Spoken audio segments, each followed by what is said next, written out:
球大小的计算，这个题目要会。但是到了牛顿时代，我们对地球的概念又开始产生变化。起初只是一个原因，你们有看过单摆吗？以前那个钟吗？以前的钟是不是有一个摆？到1秒啊，这样看一下。请抬头。我假设这个是那个单摆的摆锤。假设老师这一个是单摆的摆锤，可以啊，这个蛮重的了哈。然后这个边把它固定住，然后这个单摆举起来，放手是不是会摆到？当然标准的摆不能举那么大了，大概5度就好了，减少那个摩擦力影响哈，大概5度左右。这样咚，如果1秒，咚10次就是10秒嘛，60次就是1分钟，对不对？好，这个单摆的周期去回一次所需要时间，会受到哪些因素影响？2个因素，请看公式。21页1节解化重要记号，但是不用背，老师考试会附给你。好，回答我，单摆周期 T 跟哪2个变相物理要素有关？一个是 L， 一个是 G。L 就是什么？摆长，请抬头。如果这个摆长这么长，过去再回来，对不对？跟摆长比较短，哪一个会比较快？哪一个会比较快？短的，越长是不是越慢？越长晃荡一次是不是需要越长时间？那短的话是晃荡一次需要比较短的时间。假设我们忽略掉摩擦阻力这些，可以吗？所以跟摆长有关，但是不是刚好正比，是跟根号摆长是正比。那这个老师会附公式，你不用背哈。好，还跟什么有关？重力加速度有关。那有人从巴黎带了一个钟，巴黎比较高纬度嘛，温带地区，带到赤道附近的盖亚那，发现那个钟不准，检查那摆长都对的啊。我记得以前我们小时候长辈，我们家里面也都是那种钟哈，他们都要每一颗这样校准嘛，他们就会去校准，然后拉那个把那个齿轮带动这个摆长，把它稍微再调一下，因为有时候久了会松掉。会变长，那就不准了，那就把它调紧一点，然后要调整。那但是他都检查过了，还是一样不准。为什么这样？因为他们就想是重力不同所造成这种结果。那当然，为什么重力不一样？他们就想，难道地球不是圆的吗？那牛顿根据这个现象，牛顿的解释是地球会自转嘛。那牛顿已经提出万有引力，他知道向心力就是万有引力一种。他也知道离心力了，他认为重力是一种离心力跟对不起，重力加速度对不对？重力加速度是一种离心力的表现，所以如果地球会自转是一个离心效应，那应该会造成什么结果？赤道会整个转去，因为我们是以南北极为轴这样自转嘛，所以赤道会比较扁平，比较宽，然后两极会比较扁，所以牛顿举出这个解释方法是用地球自转来解释，所以他认为地球应该长成像这样一个略微扁平的椭球体。这边你的数学上还没学椭圆，所以我教你一下什么叫扁平率，就是偏心率哈，离心率。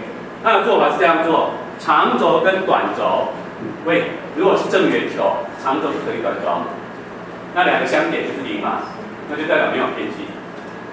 但是如果长轴短轴不一样，就会有一个比例，这个比例这样算哈，把长轴减短轴，再跟长轴比。数学老师会告诉你用半长轴跟半短轴，再除以半长轴，那一样的结果了哈。所以我们简化一下，这样比较简单。OK 吗？好，那重点来了，如果我们地球整个平均有6000多公里，代表赤道跟南北极差了几公里？大概差了20公里的半径长。赤道半径跟南北极半径大概差了20公里，严格来说是21公里啊，我们就记20公里就好了。但是20跟6000比就有300分之一，所以我们说地球的扁平率是300分之一。第一个要了解。第二个，这个论点如果正确，那它就可以合理解释那个钟摆的问题了。赤道到两极，半径是不是越来越短？所以地表离地心是比较近，重力就会比较大还是比较小？重力比较大还是比较小？两极重力大还是赤道表面重力大？你们有学过万有引力定律吧？跟距离平方成反比，所以地表到地心这个半径如果越长，是离地心越远，引力应该比较小。小，老师有写，越往两极是重力越大。那重力越大的单摆周期越短还是越长？啊？看公式，看公式。G 越大的 T 会越大还是越小？越小，所以摆荡一次的时间会比较短。那我要问你问题了，考试就这样考。一个钟摆，单摆的钟摆哈，如果在巴黎省的到盖亚那，它会变快还是变慢？你先想到盖亚那是比较靠近赤道，所以它的摆动会变慢还是变快 ？G 会变小 ，T 就会变大，抖就会比较久，那它的计时就会变慢变快。变慢，你要这样推理会就好了，公式不用背，你懂我意思哈？公式我会不给你，但是你如果不会推理，很抱歉，表示你国中物理啊数学是不合格的，那就不关我的事了啊。所以我能确保我给你用的物理、数学都是国中阶段，升学考试是这样，这一点要背哦哈。好，还有一个测量，纬度越高1度，不好意思，我还是报小的，来。这样一圈通过南北极的叫做经线，对不对？平行赤道叫做纬线。我们从赤道到北极总共分成几度？90度嘛。然后每一度有一样长吗？每一度有一样长吗？如果是圆球的，应该一样长嘛，对不对？可是因为它不是圆球，是略微扁平的球体，所以它一度都不一样长。高纬度比较长，赤道附近一度比较短，同样纬度1度。那这个测量结果证实了牛顿的说法是对的。然后这边要跟各位补充一下，什么意思？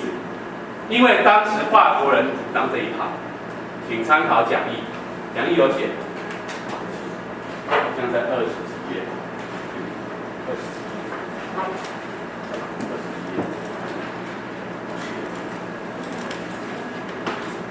这里哦，课本讲义才18页，抱歉，讲义18页，各位看一下。讲义18页有写法国人那一套，跟英国牛顿这一套，看到吗？法国这一套就是各位屏幕上看到右边这个，你可以自己画一下。我们把它称为蛋形或香瓜形的，就是这本书写香瓜形，我一般称为蛋形地球，就是南北比较长的，对不对？赤道比较短的。法国人主张应该是这个，转一转，因为那时候不太懂这个，所以他们只能自己说合理的嘛，推理而已。他们推理。地球如果这样转，就会像手拉胚一样越拉越长。那牛顿说不是，你这样转的话应该会转出去，对不对？肚子会松垮，就是肚子会凸出去，对不对？两头会垂下去，懂意思吗？因为它没有外力，它只是自己在转嘛，它跟手拉胚又不一样，了解吗？所以两个有不同的见解哦。那怎么办？吵一架不行，所以他们就开始派测量员去测，一对测高纬度，一测纬度，低纬度。测量结果发现谁对？牛顿那块是对的。因为高纬度1度的弧线比较长，但是问题来了，什么叫做1度？我们有办法了解地球中心吗？不行，所以这边老师补充一个，什么叫做高纬度1度的概念？纬度1度是用什么测？是用天文测量。天文测量，我画一下啊，我画一下哈，你们自己要这一个比较难哦，要想一下。好，我先画给你看一下哈。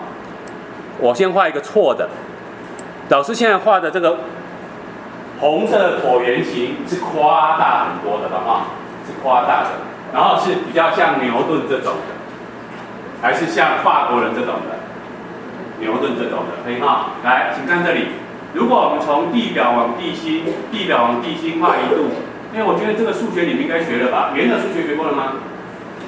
如果同样这个是1度，这个也是1度，谁的弧比较长？如果同样是1度 ，A 跟 B 谁比较长？一样是圆形的才会一样长嘛。如果同样1度，这个半径是比较短，这个应该比较长嘛，还是比较短？比较短。故意画这样，你要想一下啊、如果你这个圆比较小1度，对不对？跟比较大的1度，谁会比较长？半径当然比较长嘛，他们讲嘛，圆心表比较360度，对不对？是等于弧长比较圆周长，所以越大个的圆周，1度是比较大的弧，小个的圆周是1度比较小的弧。所以如果照这样画 ，A 跟 B 谁大？应该 B 比较大吧？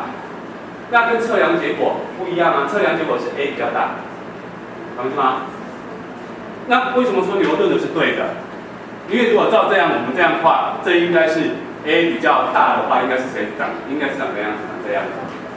为什么法国人测了半天，他说牛顿才是对的？那还法国人测的哦，他们本来吵得不可开交。法国人自己派遣队去测，测出来的结果是高纬度的弧一度比较长。那为什么要这样说？因为这是错的。你有办法这样测一度吗？那是我们画图这样画一度嘛？不可能这样测一度，要怎么测一度？要看天空中的星体才能测一度，因为我们没办法往地心画嘛。圆的都没事啦，反正圆的你怎么讲都 OK 嘛，圆的怎么讲都 OK， 对不对？都一样长嘛，没差。往天上测，往地下想都可以。但是如果不是圆的，那就不能往地下，因为那是想象的嘛，你不能往地下画嘛。那我怎么知道这样是一度，这样是一度，对不对？就他们下面这个补充资料，它是用北极星来测的。来，我暂时先把这个擦掉。来，现在请各位看下面这张图，我用细一点的线，请各位看下面这张图。来，如果这个是北极，对准天上某个，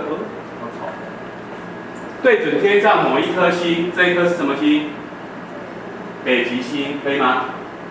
好，现在如果我们在北极开刀，这个是北极星，然后往南走，随便往一边就是南边嘛。我往南走，走到一段距离之后，发现北极星从这个方向，而不是从头顶，是差了一度了。那我就说我走了纬度一度了。一样，从赤道来讲，赤道的人看到北极星会是什么角度？赤道人看北极星什么角度？是在地平线上。我现在在赤道看到北极的地平线嘛，然后开始往北走，可以吗？我往北走，北极是不是抬起来？如果我走了一度，它就会抬高一度嘛，这样也是一度的哈。但是这个一度就是从天空上去测的，天文测的。所以如果你在赤道走，不用很远就可以一度了，对不对？所以在极区要走比较远才会一度，这个要花一点图去做几何可以啊。所以我先告诉各位，你不要用直接量进去哦，那你结论会反过来哈。那万一你真的觉得画这个图去解释太麻烦，那就暂时先背起来考试用吧。啊，暂时先记起来，高纬度一度比较长，高纬度一度比较长。好，然后这边有一些练习题是跟我们这现在讲的这个观念有关的。在我们做它之前，我先问各位一个问题，因为我怕我把你教笨。本来我们讲第一个是圆球没事的，对不对？老师有教一个椭圆球，扁平率多少？1/300，对不对？好，现在我问你个问题，我用电脑画了2个圆，这2个圆，请问蓝色或红色的，你觉得谁比较圆？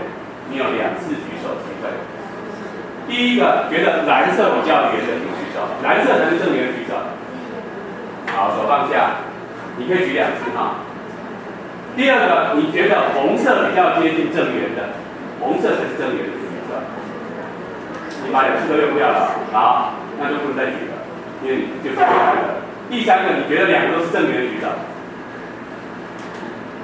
然后很多人睡着了，手放下。我跟你说，我自己画完我都忘记到底哪个正圆。因为看起来是不是都相当圆，对吗？哈，来，但是我告诉你，用电脑画就很准了，因为手画有时候会歪掉，不好说明。来，我现在先把它解除放映。来，你看一下哈，这个红色的大小在右上角有看到了吗？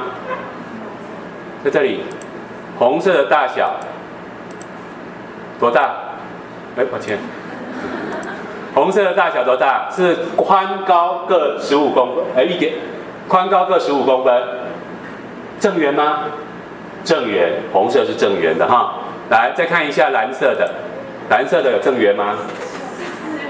谁会看得出来嘛？哈，来，开头，14.95跟15是不是差0.05？所以你把它除以15就300分之一。我的意思是说，如果照比例去画一个地球的扁平率，就是画成这个左边这个蓝色。你觉得它有像我们课本画的那么扁吗？没有。我再问一次，你要做地球仪，把地球仪从真实的半径6000多公里缩成这个半径只有6公分，你可不可以告诉我，你要不要把它故意做成扁扁的？看起来是几乎是圆的，所以你从太空中看地球，可以吗？它会整个正圆还是扁扁的？正圆，你懂我意思吧？因为这20公里360是很小，我告诉你一个很神奇的数字，地球是不是绕太阳轨道也是椭圆？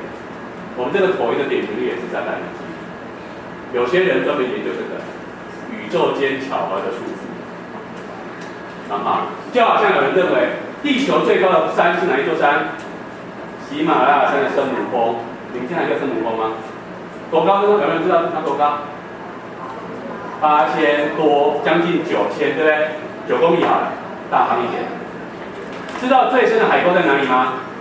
哪里海沟？多深有人知道吗？大概11000多公尺。我们大方一点算11公里。等于说地表最高凸起的跟最深凹下去的，是不是差了20公里？好神奇哦！跟赤道和两极半径差刚好是一样。有人就专门研究这个后面有什么奇怪的，那是另外一套人在学的，我们不介绍啊。我只是告诉各位，我们在做地球仪的时候，远远的看，地表几乎是浑圆，看得出那凸起凹下吗？远看根本看不出来，但是靠近看要不要考虑？要，就不一样所以如果你一个人造卫星要飞行，你飞圆球状的跟椭圆球状哪一个比较接近？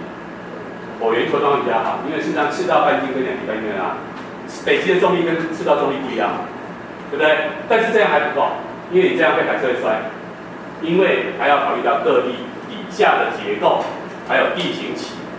所以现在我们要介绍另外一个，所以再提醒一下考试如果有考，把地球缩小成多大来画图让你选，你还是要选圆的还是扁的？圆的，因为照比例根本看不出来。我这个这么大颗都还看不出来，对不对？更何况考卷那一小颗怎么看得出来呢？所以你画成圆的，用铜板画一个地球，有人质疑你说，你这个铜板画出来的不是地球，因为地球应该略有扁平，你不要理它，错的因为你用铜板随便画，那就跟地球差不多了，就几乎看起来是正圆的，除非我们把地球放很大来看。再来注意，它其实严格来说，如果我们要真的讲，它也不是正圆的，也不是椭圆的，而是南北极比较长一点。对不起，北极比南极长一点，然后屁股大一点，头比较尖一点。但是早期有一套叫做梨形地球，但现在我们不用梨形，我们都用马铃薯，就是这个 potato 形，就很怪的形状。红色代表重力强的，蓝色代表重力比较弱的。每个地方重力都不一样，所以我们必须要修正这一些因素的影响，找到一个等重力位面。等重力的位置，那就叫做大地水准面。所以严格来说，地球表面应该是什么形状？有很多种不同说法，看你的需求而定。你的需求如果是要很精准的，就要用到重力测量大地水准面，那如果是几何的，大概就到天文几何就到椭圆球面就好。日常生活，地球什么形状？圆球状就很好用了。因为标准不同，你的需求不一样。好，那像这个都会改变我们对整个地球的概念跟高度的概念，因为大家取的高度不一样。来，各位请看这3张图，地表是一个自然起伏表面，有高山有大海，对不对？然后有海平面，可以吗？好，有没有看到一个红色比较粗的？那是画圆球吗？可以，但是通常我们现在直接画标准的椭圆球，那就参考椭球体。是理想上的地球椭球状，可以吗？但是这个红色线上的每一点重力有一样大吗？没有。地表表面有没有每个地方重力一样大？也没有。但是有哪一个是重力都一样大的？蓝色曲线看到了吗？那个是理想的海平面，也就是大地水平面。那条蓝色线上每一点重力都一样大。蓝色曲线上的一点重力都一样大。那举例来说，抱歉，我举个例子举例来说，你可能会看到模拟考出这种考题假设这是地表，然后在地表这边，如果我们这里地下有一个比较重的东西，假设它是铁矿好了，密度比较大的铁矿。好，那如果我们现在在这边挂了一个单板，这条线挂了单板。好，如果你忽略掉那个铁矿的影响，单板应该长什么样子？没有，抱歉，好奇怪的图。好，我画3个好了，3个就好哈。来，再借用一下这个麦克风，抬头。这个麦克风如果这个摆锤够重，可以吧？这条是铅垂线。那如果地下都是均匀的，铅垂线就会长成跟地表垂直，可以吗？所以现在请看荧幕上，如果考虑那个地下结构均匀的，那请问各位，红色的水平线、蓝色水平线是不是重力应该都一样大？当然，红色这条比较大，蓝色比较高嘛，比较小，有没有问题？铅垂线都长这样，对不对？但是请注意，如果有那个铁块，你觉得重力会有变化吗？应该会有吧？怎么变化？这个比较有难度的哦，要想一下。按照你对重力的概念，这个铅垂线应该变成往哪个方向指？我画大的话，这个还是一样往它指就好，对不对？但是这条应该往哪边指？是不是偏向它？再强调是我夸大的啊，这一条线往哪边画？是往它偏，看到吗？所以它的水平面就不一样了，就不是那个概念。它的等重力位面就要修正，这个重力位面都会跟这个铅垂线方向互相垂直，然后都会跟它互相垂直，所以你的铅垂线就会产生这样子垂直。它这里应该凸起来凹下去，不是，这个应该凸起来。老师现在画的粉红色线才是真正重力一样大的大地水准面，等重力位面。请问我这样画对不对？凸起来再凹下去嘛？检查。为了方便沟通，我写 A 跟 B 就好了。A 跟 B 这2点，看到吗？你看哦，如果在 A 跟 B 的地下这一点 ，A plan B plan 好了哈，比较好沟通。A plan 跟 B plan 如果没有这个铁矿是一样大的重力，对不对？但是它 B plan 是靠近铁矿，所以 B 的这一点也靠近铁矿嘛，所以这一点是不是重力应该比较大？那就要高一点才会跟重力跟这样一样大，高一点就可以抵消掉一些了，因为越高重力会越小，这没错，就是这样。所以这一条就变成大地水准面，这就是为什么这条线会跟真正的地表还有参考椭圆球体都不一样，因为只有这一条线才是重力均衡、重力一样大的面，这个要会，这个要会哈。通常考试让你学，不让你画有点难。好，那你要知道，大地水准面指的是平均海平面，也就是所谓的等重力位面，那是经过重力测量修正过的结果，但是我们看不到，那是想象的。那你卫星如果在发射，就要依据它去测。所以你们有没有学过台湾玉山？我记得我高一有看给你们看过吗？台湾玉山多高？3952公尺高，对不对？我小时候是3997，加鱼游人先生同下，刚好4000，号称东亚第一高峰，4000公尺高。那你们现在课本是不是写3952？是不是代表玉山变矮了？不是，玉山应该没什么变化。那为什么数据会不一样？因为以前我们用的海平面标准，零的位置跟你们现在零的位置啊不一样，采取的水准面不一样。然后以前都采取基隆平均的海平面高度当做零，但是现在我们是用大地水准面有一个公定的零值的位置的不同。那因为每个地方地下结构不同，所以每个地方的零的位置会不一样，会做修正啊。所以用这样调整标准的改变，这是为了方便飞机飞行、卫星飞行需要考虑的。